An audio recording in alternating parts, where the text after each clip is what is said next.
Hey everyone, Potato Spud here, back with another Overwatch hero concept idea video. And in this episode, I'm going to be introducing a new support hero named Goomi. And I apologize for taking quite a while to actually release these batch of hero design concept ideas. And the reason is because lately Overwatch just released 5 new heroes. So you got like Emre, Onron, Jetpack Cat, Mizuki, and then I think the last one is Domina. And a high number of their abilities kind of coincided already with the ideas that I had lined up. And so I was kind of dissatisfied if I were going to like introduce these heroes and their abilities are basically just a copy of like the existing heroes. And so I went back to the whiteboard and started, like brainstorming new ideas and new abilities and use what do you call it, like backgrounds too, because I like some of the races or like the heroes ethnicities already coincided with the existing heroes. And so yeah, it kind of took me a longer time to create these videos. In fact, it took me like 3 months longer actually. So whoop de doo. Anyways, I hope y'all enjoy this video. It took me almost like 5 months to create all these videos in order because I have work, I have life, and I kind of put these videos in the back burner as I'm like creating my like just me playing series. So thank you again for joining me. Let me know if you guys enjoy this kind of like concept video I have series, and if this gains like some sort of traction or like more traction, maybe I might, create more batches. Um, but yeah, thank you again, and feel free to let me know what you think about the heroes. Um, I'm always trying to grow my, my philosophy in game design. Thank you again, and I hope y'all enjoy. Cheers! Welcome to Junkertown. All right, without further ado, let's talk about an introduction. Gumi is a female. She's 165 centimeters tall. She's 24 years old, and her ethnicity is white. Her race is American. More specifically, she's from the United States in the state of Rhode Island. From head to toe, Gumi has orange hair with purple ends styled into a twin ponytail. She wears industrial safety glasses on her head. Her face and hair are smudged with different colors of paint. A paint respirator hangs on her neck by the strap. She has a thin fit body and wears a white tank top with artist gloves. Hips below, she has a light orange one-piece overall that is unzipped down to her hips. The sleeves are tied around her waist and the top hangs behind. Finally, she wears black rubber flip-flops with ultra pink painted toenails. The world evolves, and so must we with it. Pie pie? 5, 4, 3, 2, 1. Attackers incoming. We have company. Stop the payload. Questionable choices.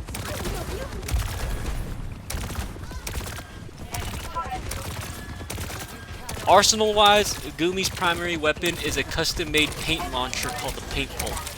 This multifunctional gun consists of a giant paint launcher and a hose. Due to its sheer size, the gun is two-handed, consisting of a pistol and horizontal grip. The horizontal grip allows Gumi to chamber and swap paint canisters, while the pistol grip allows Gumi to shoot the weapon's paint hose and launcher.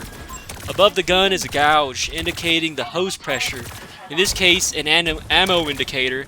Next to it is a HUD displaying the current paint variation for Gumi's secondary fire. Attached to the butt of the gun is a nozzle that connects her overalls, which stores her paint. Kind of like the armor in Dune, how it stores like moisture and water. Moving on, long transparent materials cover her outer leg overalls to indicate how much paint she has stored.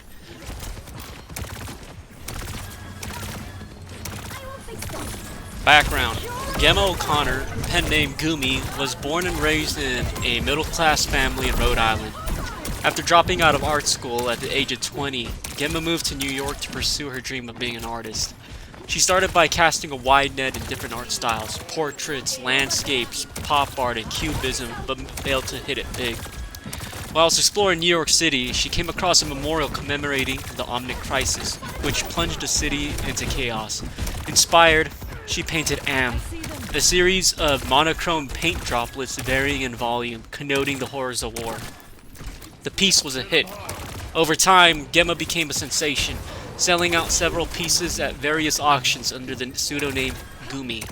As requests flooded in, grew bigger, and yearned for more creativity, Goomi was forced to go back to the drawing board.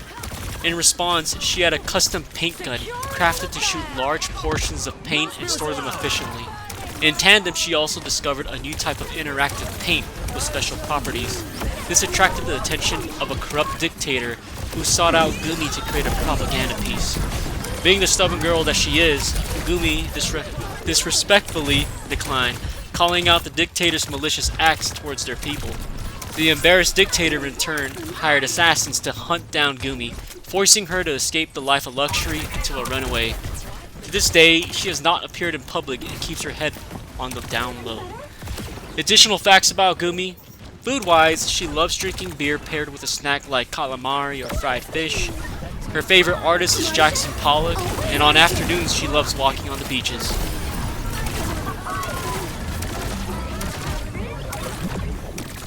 Here's some general information regarding Goomi's stats and hitbox size. Her health is 250 regular health. Her hitbox size is similar to that of Kiriko, and her walk speed is the same as Kiriko's. Goomi has one passive and it's called Prismatic Shield. All allies' health gets converted to a Super Shield, a new health category. All armor will be converted to Super Armor Shield, another new health category that shares the attributes of Super Shield and Armor. Super Shield behaves similarly to Shield health, but rather than regenerating 20 health per second after 3 seconds of taking no damage, Super Shield regenerates health at an exponential rate. In this case, y equals 4 to the x power. Now, before I talk about Goomi's primary fire, her ultimate, and also her other abilities, I want to talk about her paint puddles, which she can leave behind on the map. In this case, the behavior of the paint puddles are exactly so. They last for 5 seconds on the map. They are 10 meters squared in size, so they're 2D, they're not like a 3D entity. They can be overridden by the enemy Goomi's paints, and they can stick onto any flat surfaces. So a wall, a ground, like a slope, like a diagonal slope, staircases, you name it. Let's talk about Goomi's primary fire, which is the 1-inch brush. The gun's primary fire mode is an automatic hose that launches the galloping green paint at a steady stream. The stream has a range of 50 meters, shoots at an arc, deals 5 damage per second on enemy impact, and can pierce through multiple enemies. It also leaves a 5-meter squared puddle of galloping green paint that deals damage to the enemy on contact. The primary fire is tied to a gouge like Orissa's machine gun. It'll overheat after 15 seconds of continuous firing. Afterwards, the paint pulp takes 3 seconds to cool down before it can be used again. Goomi and teammates can walk on the galloping green paint puddles to move as fast as Lucio's amped speed boost.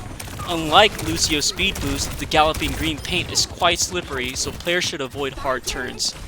Design notes. A good Goomi can create a steady path from spawn to the objective using the galloping green paint to traverse faster. Goomi's secondary fire is called the 2-inch brush.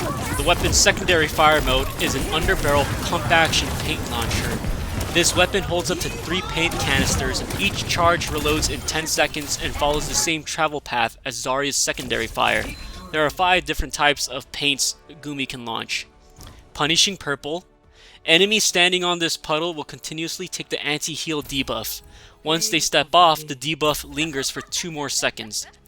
Next, Bouncy Blue acts like a jump pad, allowing all players to jump 20 meters into the air. Next, Yoked Yellow. Teammates standing on this puddle receive 55 healing per second. Next, Rupture Red. Lay down a small bubble mine that explodes near enemies. Enemies will be stained in red for 3 seconds, allowing allies to deal crit damage. And finally, Obstacle Orange. This paint creates a 5-meter square semicircle platform that lasts for 8 seconds. It takes 100 damage to destroy. Placing this paint on a wall will place it upright, while placing it on the ground will face the platforms upright towards the player. Goomi can shoot these balls of paint at a rate of 1 shot per second, since she'll need to cock the horizontal grip to load another canister. Design notes. Goomi can use Obstacle Orange as a small barrier by placing it on the ground. Goomi can also combine different paint variations for different purposes. Here are some ideas. Punishing Purple plus Rupture Red can be placed alongside a Junk Mine to one-hit KO Oblivious enemies. Obstacle Orange plus Bouncy Blue can be placed on top of each other to create a high jump pad for vertical scaling. Goomi's second ability is called Palette Swap. Using the ability 2 and 3 keys, Goomi can toggle canister types for secondary fire. Goomi's paint palette will also change its HUD icon to the corresponding paint to confirm the current selection. Animation-wise, Goomi will twist her paint palette using the horizontal grip to swap canister types. Alright, let's talk about Goomi's ultimate. Goomi's ultimate ability is Happy Little Accident.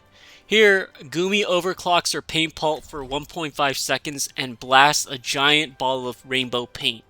After it explodes on contact, the ball of paint covers all surface area in line of sight from the epicenter with variations of all paint types, up to 50 meters. This ultimate also introduces a new paint variant called Well Wash White, which continuously applies the cleanse effect to teammates. Standing on this puddle grants all paint buffs to teammates and debuffs to enemies.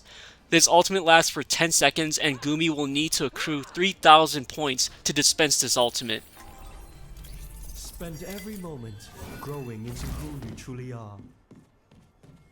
Thanks for sticking by with the skills and abilities. Let's talk about inspirations and also Goomi's cosmetics. Goomi's character design was mainly based on Shell from the Portal franchise. Gameplay and playstyle choices stem directly from Portal and Splatoon. So, big thanks to Nintendo and Valve for the inspiration. Another inspiration for creating this character was, I noticed that a lot of support characters were designed either for spam or poke, like Wu Yang, Kiri, and also, I forgot that dude's name, but the Japanese one for like spam, which in my opinion looks a little boring. So I thought about creating a high mobility hero that can keep up with characters like Tracer, Genji, or Vendetta to enable them further. The philosophy of enabling is another reason why I avoided giving this hero any damage related abilities and high DPS to bar players from a flanker play style like Juno or Kiri. You know how like with Juno you have like those missiles that launch and deal a lot of damage. I've seen a lot of Juno mains lately in quick play just abusing that shit in like wide open maps. And also Kiriko and Mizuki's where they like flank and they use their like abilities to like either get out or like block in the kill. Kiri with her Suzu and TP, and Mizuki with his TP and also his like chain that like stuns you in place. So yeah, those two were like the biggest reasons why I kind of downplayed the DPS on Goomi while upping the amount of abilities that can give utility to her teammates, if that makes sense. Okay, sweet. With that out of the way, I'm gonna shut up for a little bit and display some of Goomi's voice lines. Let me know what you guys think of them.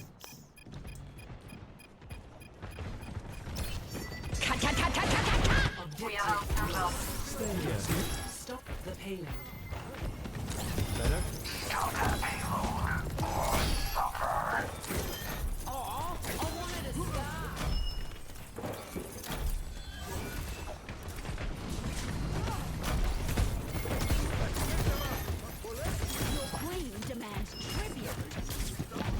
There, an enemy. Dextable kill. Long live paint!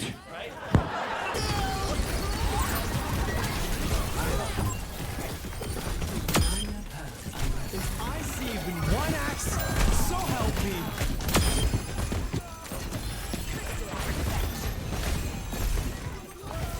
Let's put a stop to that payload. Enjoying the view? The tree is falling. Take care.